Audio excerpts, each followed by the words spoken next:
Sa Southern Ethnal Kingdom Great City ng Pedro, teritoryo ng Giant Guild. Sinasabi ni Aceles na patayin sila, dapat nating ipagtanggol ang Pedro.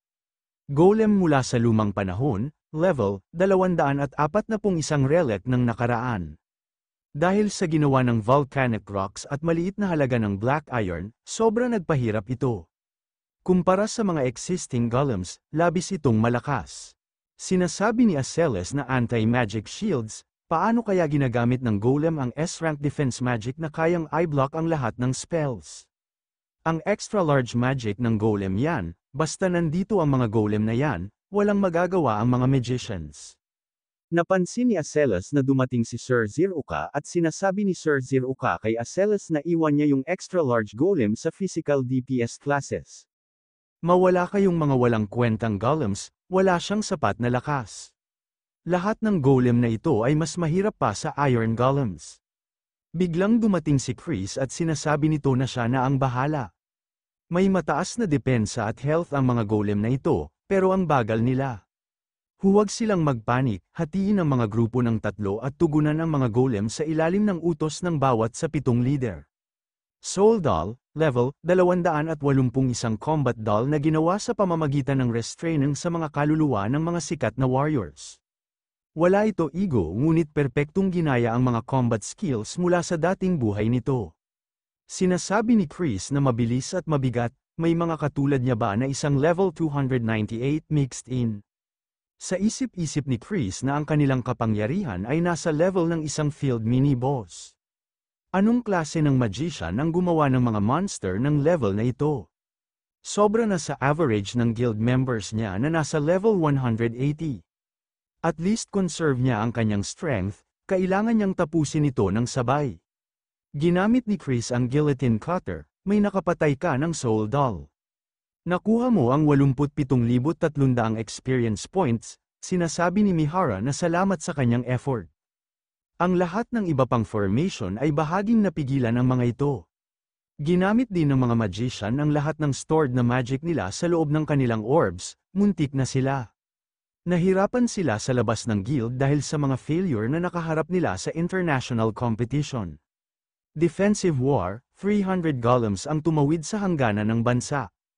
Talunin ang mga golem na tumawid sa mga hangganan ng Ethnal Kingdom upang protektahan ang Ethnal Kingdom. Malinaw na kondisyon, talunin ang mga golems, 0300s, malinaw na reward, isang maliit na lungsod. Ang mga kontribusyon sa kaharian ay tataas ng 25,000, guild level ay tataas ng 2,000,000 ginto. On failure, ang golem army ay nagmamarch all way to the Ethnal Kingdom's capital. Ang kaharian ay magiging magulo, salamat sa hari ng Ethnal na si Visboden, na naglabas ng Imperial Command, may pagkakataon na silang sumugod. Sinasabi ni Chris na pagkatapos maging unang user na nagtamo ng Viscount rank, nagbuo siya ng Pedro Castle ng mahigit 1 taon at kalahati.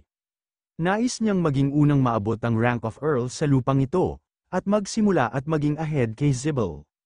Sinasabi ni Sir Zeruka na kahit S-rank quest ito, nawalan sila ng kalahating guild member sa opening lamang sa 10 minuto to just golems. Kung hindi ito massive guild na tulad natin na may 700 members, maaring delikado ito. Sinasabi ni Aceles na tinitignan niya kung paano naiset ang destination ng golem, may kumokontro sa kanila. Pero sino ba ito? Kahit pagsamasamahin niya ang lakas ng lahat ng magicians sa kontinente, imposible na makontrol ang ganitong car-aming golems. Sinasabi ni Chris na malalaman na natin yan, sapat na kaya na harangin ang mga golem na nag-advance sa Reinhardt sa Pedro of the North. Sinasabi ni Mahira na sandali lang master, bakit hindi pa tapos ang quest? Nagulat naman at nagtataka si Chris, sinasabi ni Aceles na master, may kakaiba. Ang mga bilang nila, Defensive War, Rank S Quest, 522, 535, 555, ang mga golems ay tumawid sa hangganan ng bansa. Defensive War, isang Rank S Quest, talunin ang mga golem na tumawid sa mga hangganan ng Ethnal Kingdom upang protektahan ang Ethnal Kingdom. Malinaw na kondisyon, taluning ang mga golems 301,231st. Sumisigaw at sinasabi ni Chris na ang lahat ay sumugod na magkakasama. Ito ang Satisfy breaking news, isang buwan bago matapos ang international competition. Ito ang pinakamalaking headline mula nang nalaman natin ang third advancement ni Kraugle. Ang hukbo ng mga golem na biglang sumusulong tungo sa Ethnal Kingdom, at ang base ng Giant Guild na naging simbolo na ng destruction ng South Ethnal. Alamin natin kung ano ang nangyayari sa Pedro Castle. Makalipas ang 3 araw sa laro, Ethnal Kingdom's capital of Reinhardt. Sinasabi niya sa kanya, kung ilagay niya ang inventory sa kanyang kaliwa at buksan niya ito. May lumabas talaga, may mga uri ng potion, health potion sila.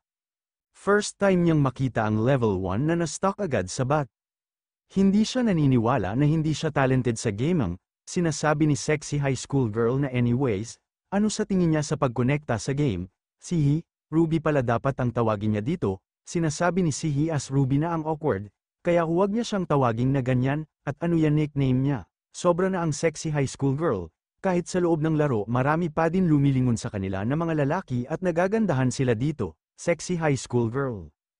Warrior, Ruby, magician, first time niya sa virtual reality, pero lahat ng senses niya ay parehong talaga sa reality. Nararamdaman niya din ang hangin, kahanga-hanga, di ba?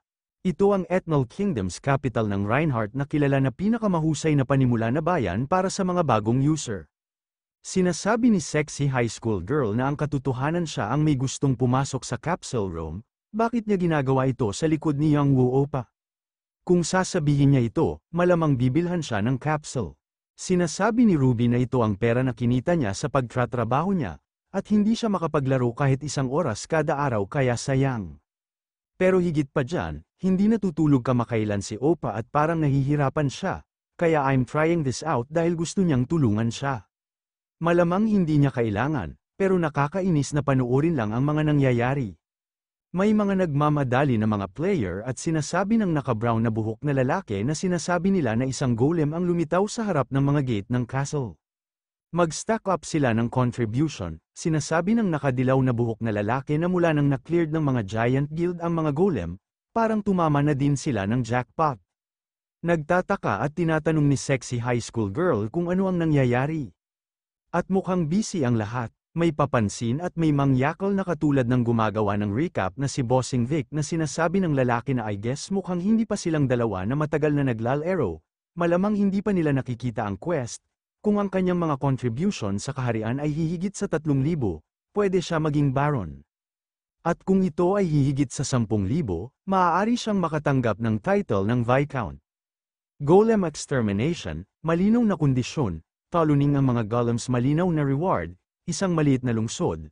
Pagkatapos matalo ang isang golem mula sa lumang panahon, 300 ginto at 100 na contribution sa kaharian ay makukuha. Pagkatapos matalo ang isang soul doll, 1,000 gold at 500 contribution to the kingdom ay makukuha.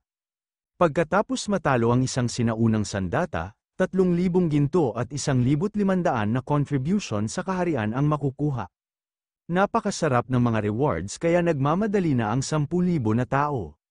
Mabagal ang mga golems, kaya hanggang sa mga sundalo mula sa lungsod at mga user ay madaling mablock, pero magiging delikado silang mga magaganda, kaya manatili sila sa loob ng kastilyo. Nagpapakyot at sinasabi ni sexy high school girl na anong klaseng unfortunately ito. Dahil bago lang sila, wala na silang pagkakataon. Di ba, Opa? Sinasabi ng lalaki na mangyakal na basta nasa party sila, ibabahagi ang rewards kaya kumita siya.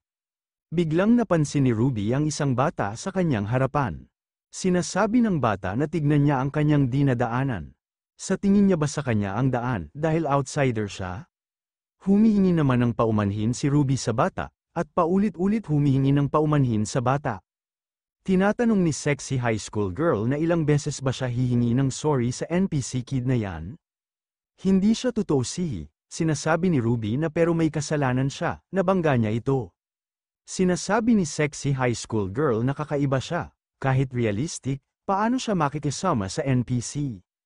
At hindi ito aksidente, ito ay isang magnanakaw na NPC na ginagamit upang magturo sa mga bagong manlalaro tungkol sa mapa at key NPC.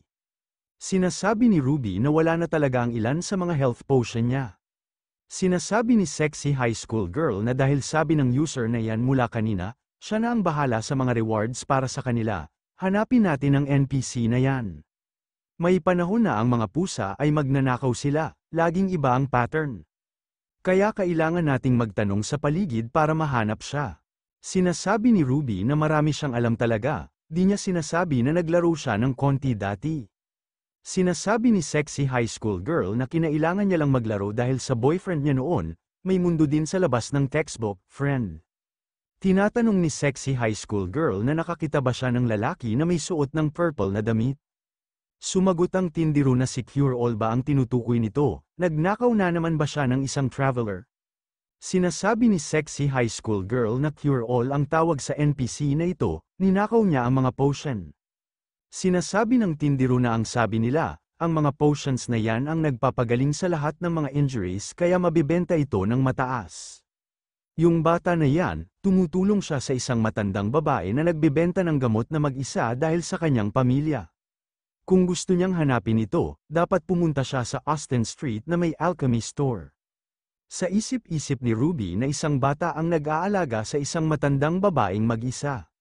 Sinasabi ni sexy high school girl na bilisan na nating sihi. Kung papakinggan niya ang lahat ng nadadaanan niyang NPC, aabot ng 2 years to level up minsan. Sinasabi ni Ruby na kahit isang laro ito, kasama ang sitwasyon. Sinasabi ni sexy high school girl na kailangan niya talaga araling ang laro, kunin na lang nila ang mga potion at tumigil na sila sa paglalaro, nagsasayang na sila ng pera sa capsule room, biglang may malakas na pagsabog, gulat na gulat at sinasabi ni sexy high school girl na yan ang user na kausap nila kanina. Sinasabi ni Ruby na ang batong, naramdaman niya sa ulo niya, natatakot ba ang kanyang nararamdaman? Virtual world lang ba talaga ito? Sa Northern Reinhardt sa Winston Castle. Mass-produced one-handed sword, rating, epic durability, 171 171st power attack, 265 attack speed, plus 3% accuracy, plus 8% usage restrictions, level 300, 1,000 strength, advanced sword mastery level 1. Sinasabi ni Grid na isa pang failure, ang pagbabalik niya sa Byran, at ang ginawa niya ng ilang araw ay mag-craft, pero lahat ay failures. Malinaw na mas maganda ang balanse kaysa sa mga prototype, pero sobrang mataas ang restriction sa paggamit. Dapat niyang bawasan maging komplikado ito, at tanggalin ang mga option at baguhin ang mga material upang pataasin ang attack power nito. Kahit nakatanggap siya ng hint habang gumagawa ng Mamods Orb, ibang problema ang pag-apply nito sa crafting.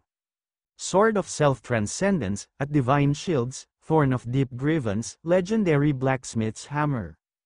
Failure, Relieved Wave Armor, Fantastic Pickaxe, kasama pati ang Mamods Orb.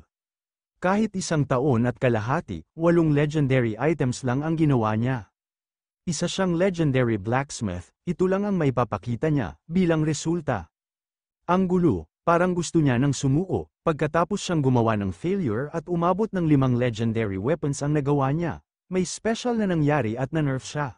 Ang pag-urong ng inyong potensyal sa pag-blossom ay nagpababa ng iyong growth rate. Ang halaga ng mga karagdagang stats na natatanggap mo kapag bababa ng crafting items. Kapag na-produce ang rare at epic rated items, walang dagdag na stats ang makuha. Kapag nakaproduce ng epic rated na items, lahat ng stats ay permanenteng tataas ng 4. Kapag ang legendary rated na items ay nagawa, lahat ng stats ay permanenteng tataas ng 10. Sa ngayon, ang kanyang production rewards ay mabababa sa stats na natatanggap ng regular na blacksmiths. Hindi siya gumagawa ng legendary item dahil baka ma-nerf ulit siya. Siya ang nanalo, nag-order daw ba siya ng black bean noodles? Sinasabi ni Yanggu na oo, magkano? Panahon na para kumain ng black bean noodles. Itigil niya na ang pag-iisip sa mga walang kwentang bagay. Naalala niya ang mga sinasabi ni Jishuka, simula nang nagpaalam siya sa kanya. Namimiss niya na ito, dahil sa minuscule na halaga ng kapangyarihan na hawak niya, akala niya naging special na siya at naging mayabang. Higit pa sa laro, sila ang unang tao na tumanggap sa kanya. Parang sila ang liwanag na dumating sa kanya, sa madilim na sulok. Tinatawag niya silang mga kaibigan, mga kasama niya. Pero all this time mababa lang ang tingin niya sa kanila. Wala siyang pagkakaiba kay Lee Junho, hindi lang siya nagbigay ng oras para isaalang-alang kung ano ang mahalaga sa kanila, protektahan ang mga ito. Ano pang ang poprotektahan niya sa kanila? Nakakainis, naging superficial nouveau-riche siya. Habang nanunood si Yang Woo ng TV, nakita niya ang balita na nagsasabi na ang Golem Army ay hindi may iwasang umabot hanggang sa kapital ni Etnal ng Reinhardt. Pero bakit nila sinasakop ang Etnal, isang neutral na bansa na walang kaaway na bansa? Ang pagiging neutral na bansa ay hindi kahulugan kung sa kanlurang kontinente ay may 17 bansa na kasama ang mga relasyon. May katotohanan nito at isaalang-alang na imposible para sa isang bansa na makontrol ang lahat ng mga golem na yan. Maging ang Pedro Castle, na tirahan ng Giant Guild, ay bigong tumagal ng 20 minuto bago ang pagbagsak. Sinasabi ni Grid na yung mga Giant Guild na naggulo sa Smithy, narinig niya na isang massive guild sila pero ibibigay nila ang kanilang castle.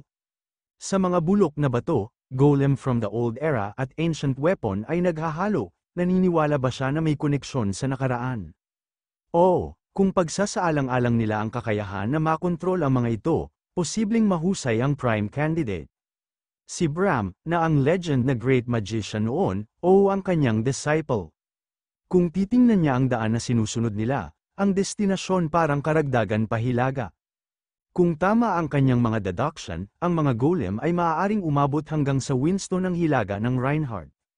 Sa isip-isip ni Yang Woo na balak ni Bram na invade ang Winston. Wala na siyang gana ubusin ng isang bowl ng noodles, pero kung nasa panganib ang Winston, kailangan niyang protektahan si Irene, mabilis niya silang protektahan, at babalik siya bago maging malamig ang black bean noodles. Unfortunate news, ang mga pader ng castle ng Reinhardt, na nagproprotekta sa 100,000 user, ay bumagsak na, mga 1,000 golems ang nagpapatay sa mga user. Nagulat si Grid sa nakita niya sa TV, sisihi at galit na galit at sumisigaw. Tinatanong ni Grid kung bakit siya nandyan.